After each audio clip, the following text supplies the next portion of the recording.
Bonjour à tout le monde, c'est Minel. Et aujourd'hui je vais vous faire une vidéo sur des questions de dualité, des questions du nom des opposés.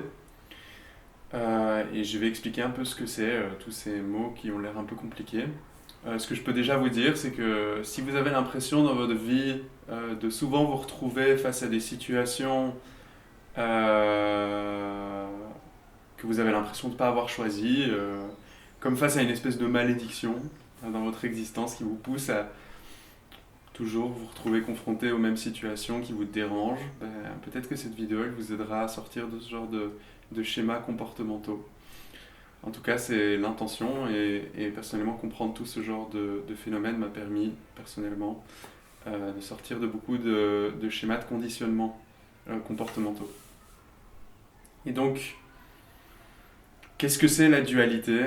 En fait, il y a une idée qui est assez claire derrière tout ça, et j'en ai déjà un peu parlé dans ma vidéo sur l'intuition, mais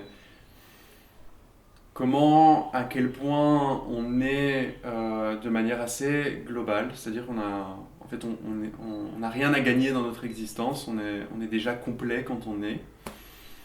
Euh, et c'est juste que, de par notre éducation et certains comportements qui vont être plutôt favorisés ou plutôt réprimés, inhibés, ben en fait, on va se retrouver à développer, nous, des réactions soit d'alignement, soit d'opposition par rapport à cet environnement qui est plus ou moins réprimant par rapport à certains comportements qu'on va manifester de manière assez naturelle. Et dans ce genre de contexte, en fait, la quête d'une vie, c'est un peu comment retrouver ben, la possibilité en fait de récupérer tous ces comportements qu'on a et ces possibilités comportementales qu'on a perdues au fur et à mesure de notre vie ou de notre éducation en tout cas. Et donc ça se fait très bien avec ce paradigme de question de dualité et de trouver l'union des opposés entre deux polarités opposées, trouver notre propre moyen de nous frayer une route euh, dans l'existence en fait. Et donc on est complet, on est complet, on arrive sur Terre de manière assez complète. Et puis on a des conditions environnementales, en sociologie on parle de questions de capital, capital économique, culturel, social. Euh, il y a des questions de culturelles aussi, de qu'est-ce qui est réprimé ou non dans un contexte ben, culturel type ou quand on est éduqué dans un contexte religieux quelconque. Et en fait, tout ça, ça va être pour un individu qui est en pleine croissance et en plein développement, ben, des manières en fait possiblement de se positionner dans une réaction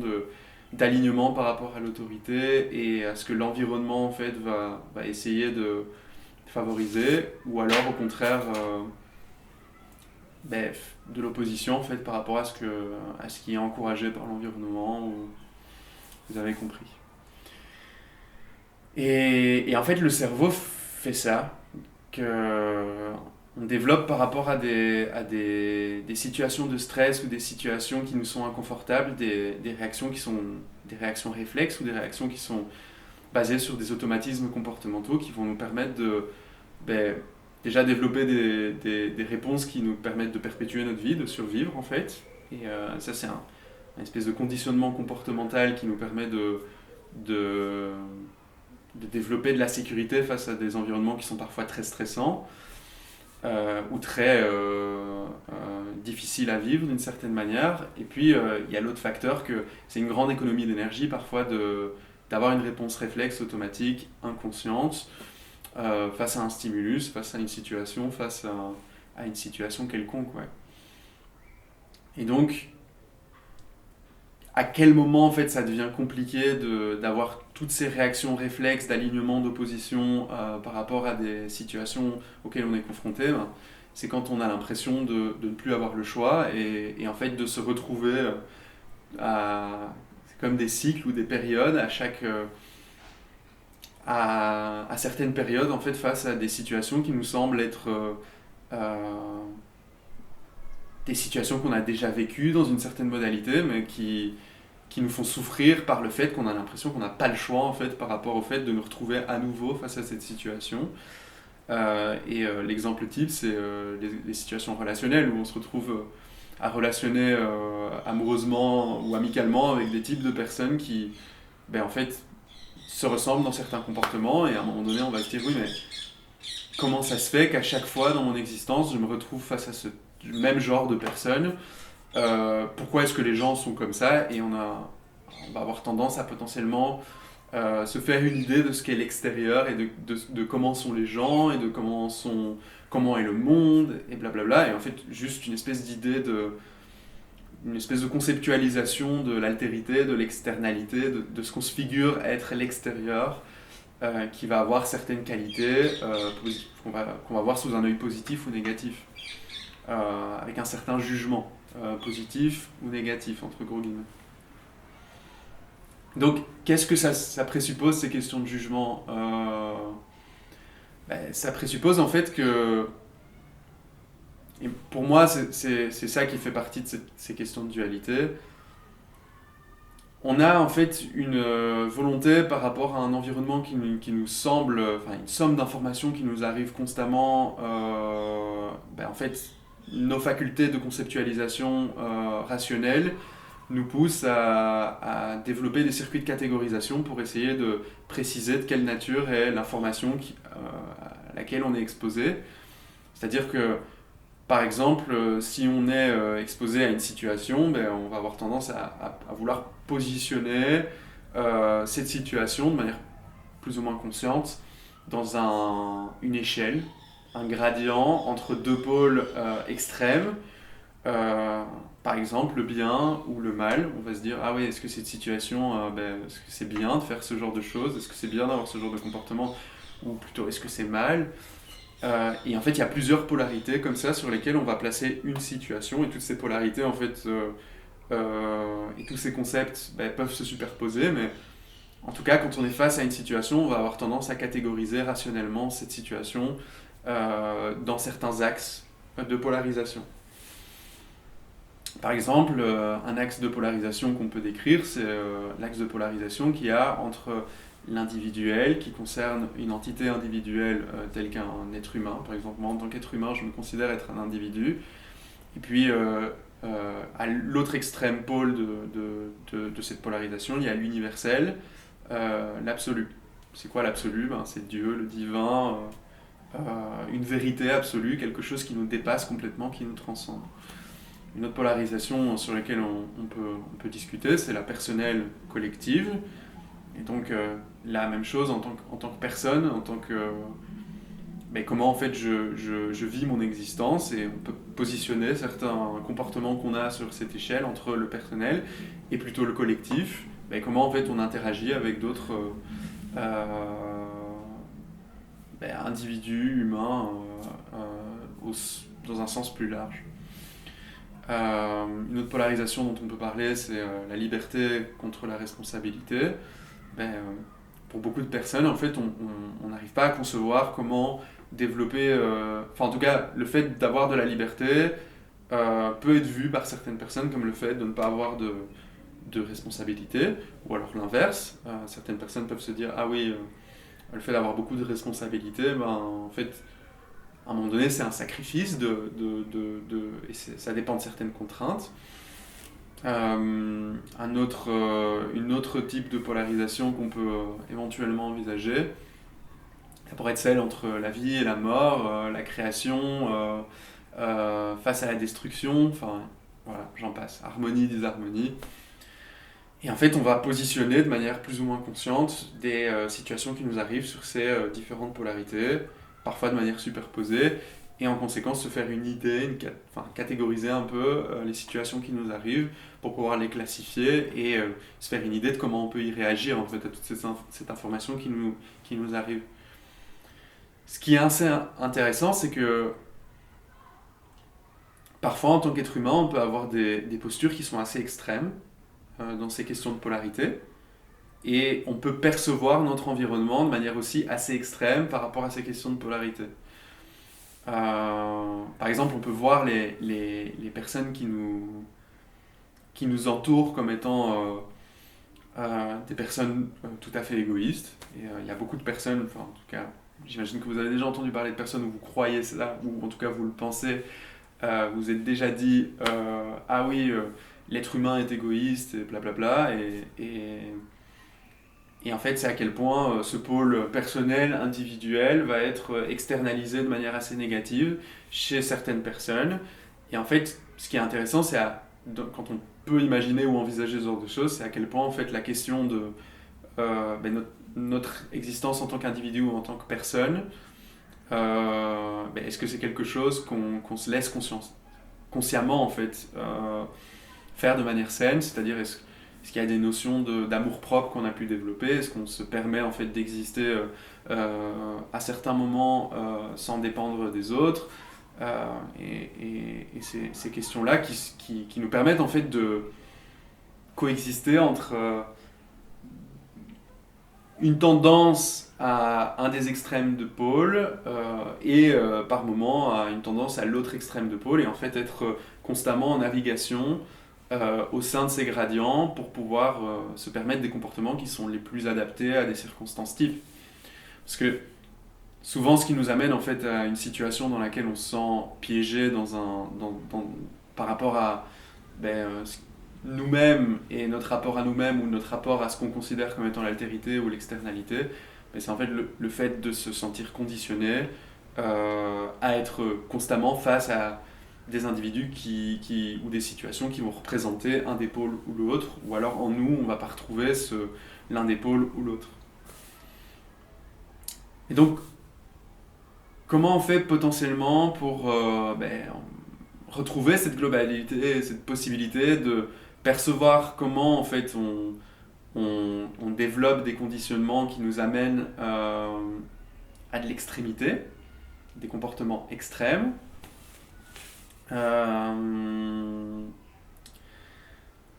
L'idée en fait c'est d'essayer de retrouver cette globalité en nous, la globalité qu'on a peut-être perdue par rapport à ce qui s'est passé à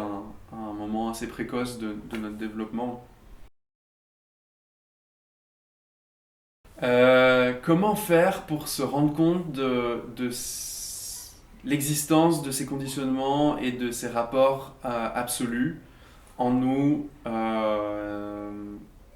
et dans ce qu'on considère du coup en conséquence être l'autre?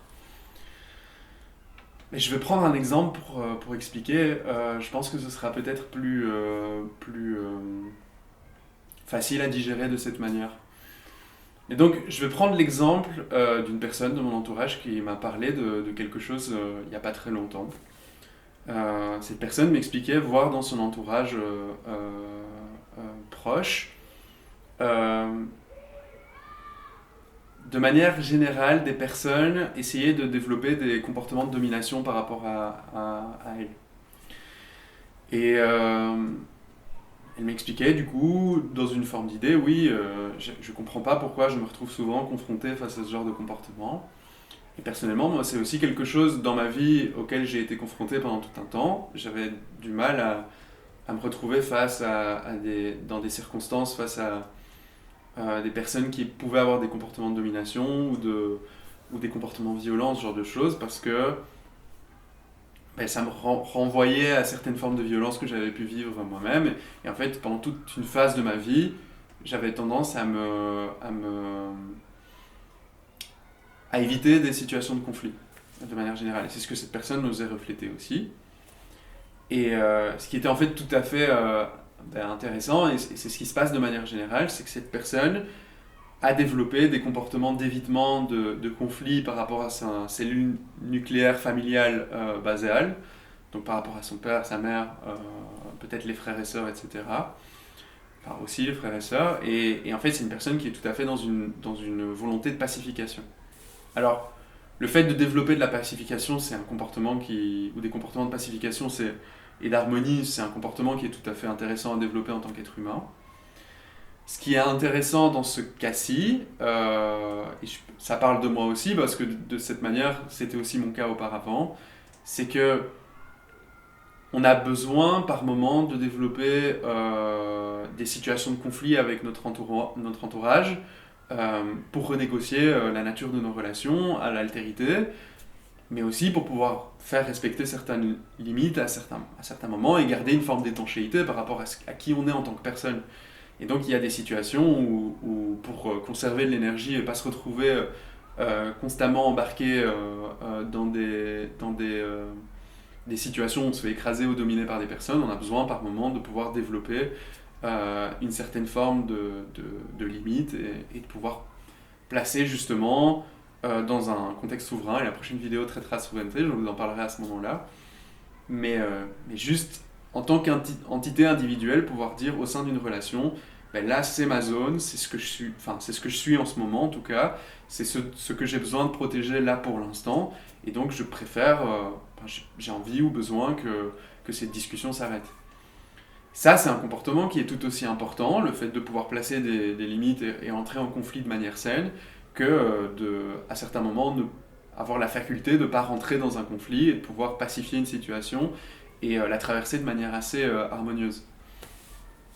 Et en fait, c'est ça qui est intéressant, c'est à quel point dans certains milieux familiaux, certains milieux environnementaux dans lesquels on se développe, on va, dans une volonté de survie, occuper un certain rôle qui va peut-être être en excès ou en déficit. C'est-à-dire, on va, par exemple, être en excès, on va développer beaucoup de facultés au conflit pour pouvoir survivre, ou alors en déficit, on va développer beaucoup de facultés à la pacification, et qu'en conséquence, l'un ou l'autre comportement va être sous-représenté, alors que le comportement qu'on va développer va peut-être être surreprésenté. Et ça fait que quand on continue dans certaines dynamiques de vie, on va avoir tendance à choisir inconsciemment des situations relationnelles ou d'existence qui perpétuent ce genre de disharmonie entre le comportement surreprésenté et le comportement sous-représenté. Alors, par exemple, une personne comme moi j'avais tendance à être très pacificateur pendant une phase de ma vie, j'avais tendance à me mettre en relation avec des personnes qui parfois étaient très dominantes, ou parfois même carrément agressives,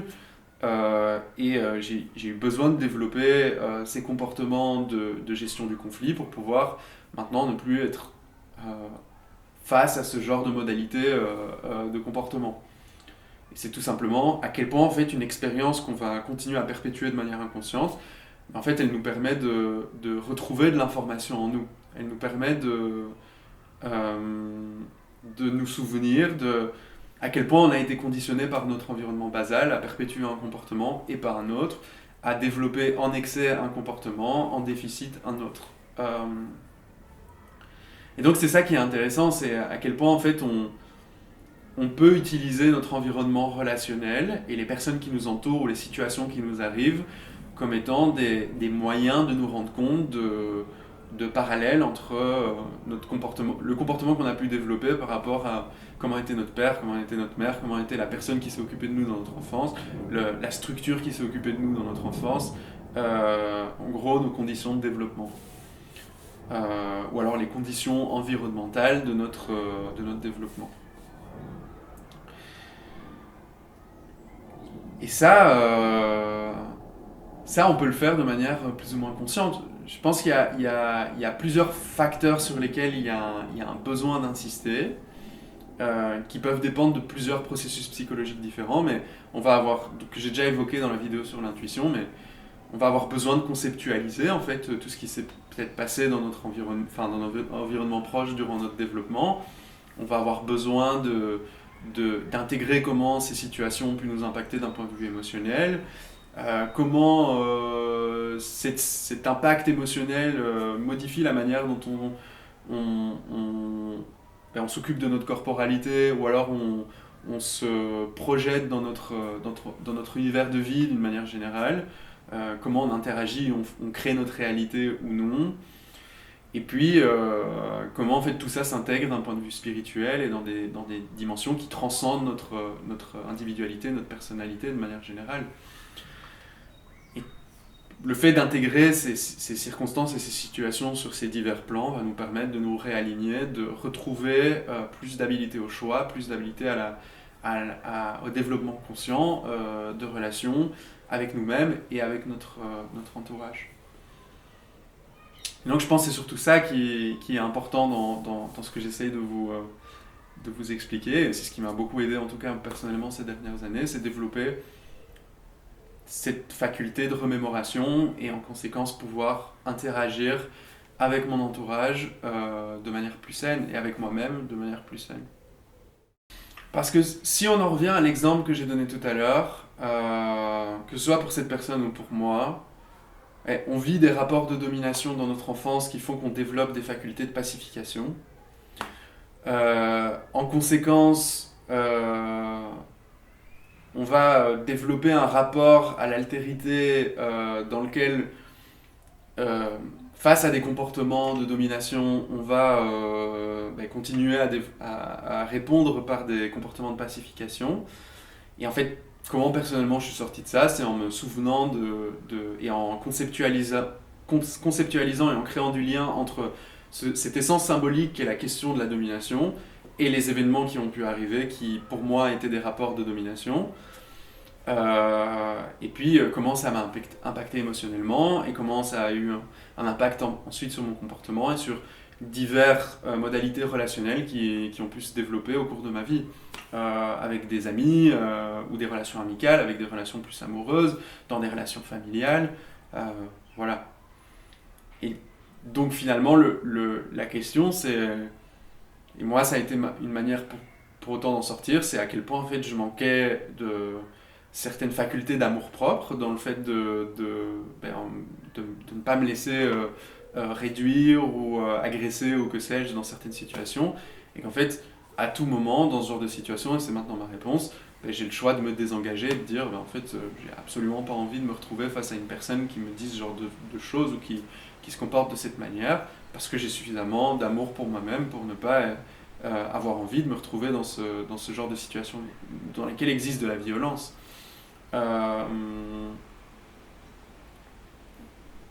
Et donc c'est à quel point en fait je suis capable d'éviter de me retrouver à nouveau face à des personnes qui ont déjà exercé des comportements violents à mon égard, à quel point je suis capable sur le moment de placer une limite et de dire j'ai absolument pas envie que ce genre d'énergie existe au sein de mon univers relationnel,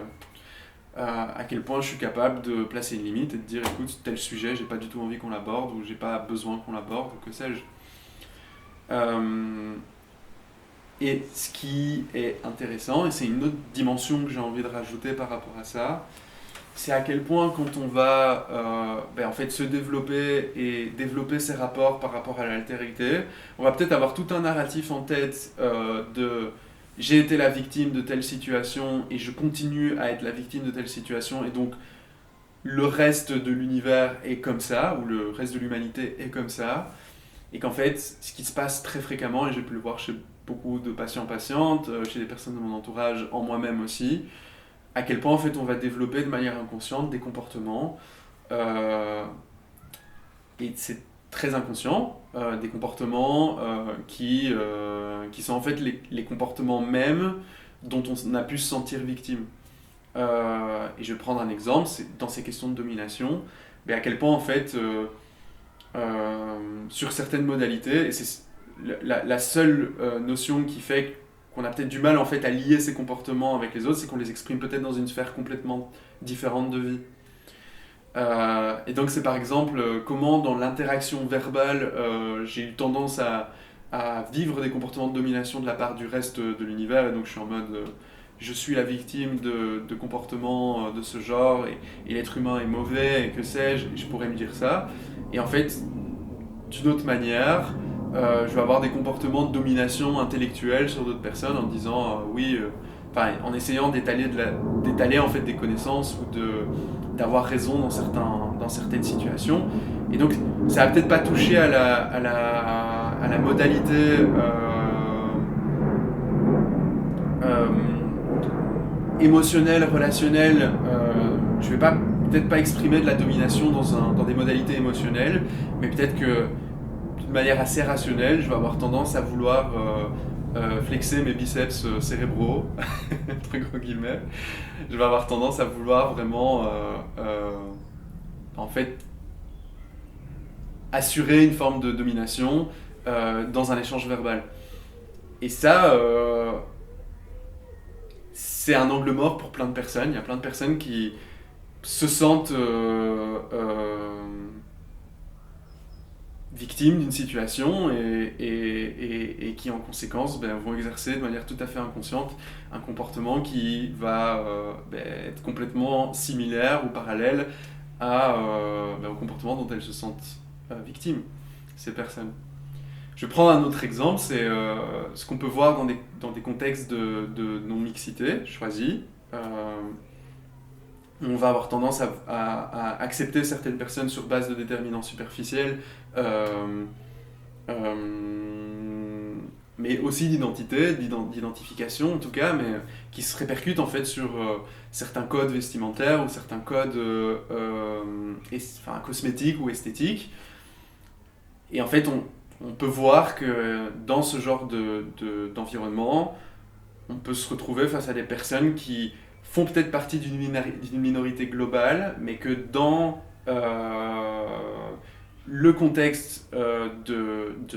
qui est en fait une espèce de majorité recréée, en fait, ces personnes vont exercer des comportements tout à fait similaires aux comportements dont elles se sentent victimes, face à des personnes qui ont peut-être des codes qui correspondent un peu plus au code de la majorité générale. Euh, j'ai vraiment en tête beaucoup de milieux qui vont peut-être avoir des comportements qui sont très dominants par rapport à des personnes qui s'habillent, parlent, peut-être s'identifient même, comme étant des personnes hétéro-cis par exemple. Ou des personnes qui vont développer de la violence raciste ou raciale par rapport à des personnes qui ont peut-être une carnation qui est plus palote. Mais donc, ce qui est intéressant en fait dans tout ça, c'est finalement de se rendre compte à quel point en tant qu'être humain, on a des difficultés par moment à percevoir qu'il y a tout un champ de comportement qui sort complètement de nos facultés de décision consciente. Et comment en fait il y a beaucoup de choses qu'on fait de manière inconsciente, ou alors il y a beaucoup de choses qu'on fait sans avoir une idée suffisamment globale de notre interaction avec l'altérité, que pour pouvoir prévoir avec exactitude en fait les résultats ou la finalité. Il y a plein de choses, et c'est de là que vient l'expression l'enfer est pavé de bonnes intentions, mais il y a plein de choses qu'on va avoir tendance à faire avec une idée très vertueuse et, et qui en fait vont avoir des conséquences potentiellement désastreuses sur nous-mêmes, sur notre environnement. Et il y a aussi plein de personnes qu'on va potentiellement idéaliser comme étant plus ou moins bonnes, plus ou moins mal, et qui sont en fait tout autant persuadées d'être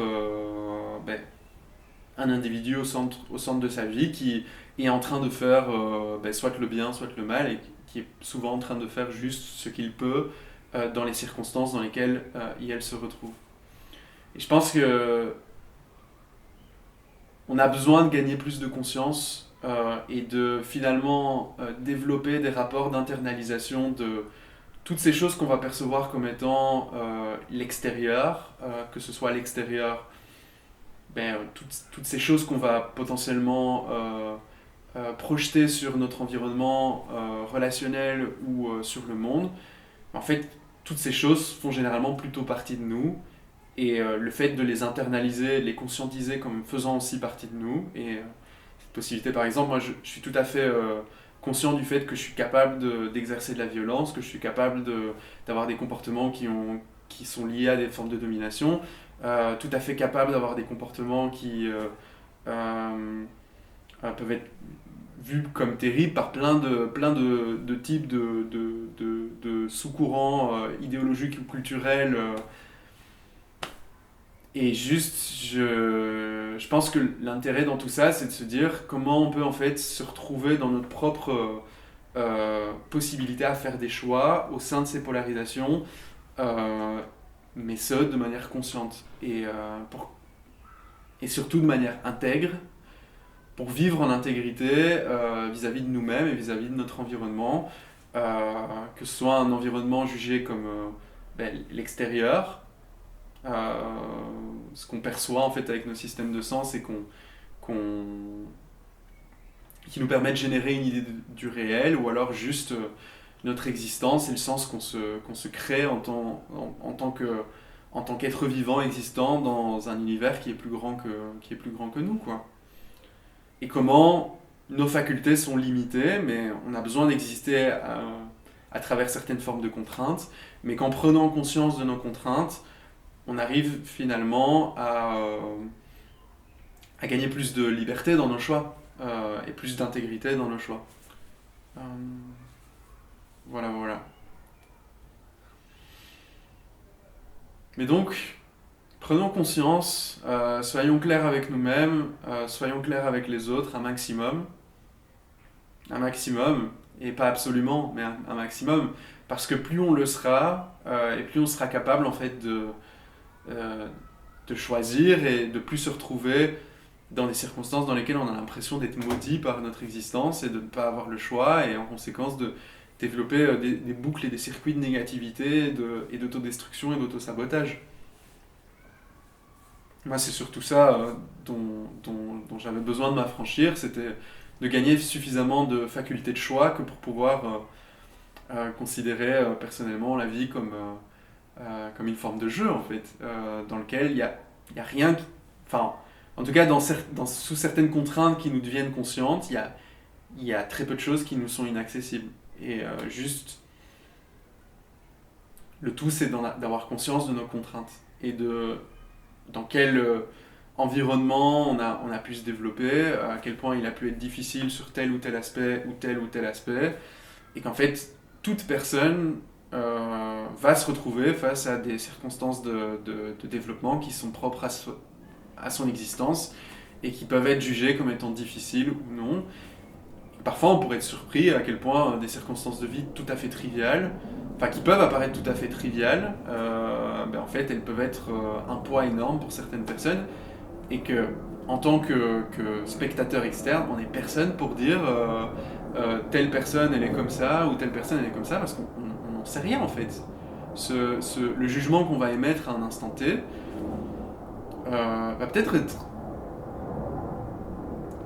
intéressant pour une personne pour refléter. Moi, j'utilise beaucoup les projections que les personnes ont sur moi pour refléter, essayer de me dire mais à quel point c'est réel, à quel point ça ne l'est pas, à quel point. Mais on n'est jamais,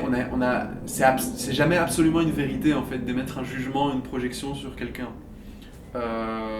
Et souvent, en fait, ça parle et de l'autre personne, mais surtout de nous-mêmes. Voilà. Donc, c'était cette vidéo sur les polarisations. La polarisation, les polarités et l'union des opposés, c'est-à-dire comment trouver cette zone grise qui est notre propre manière de nous projeter dans cette existence.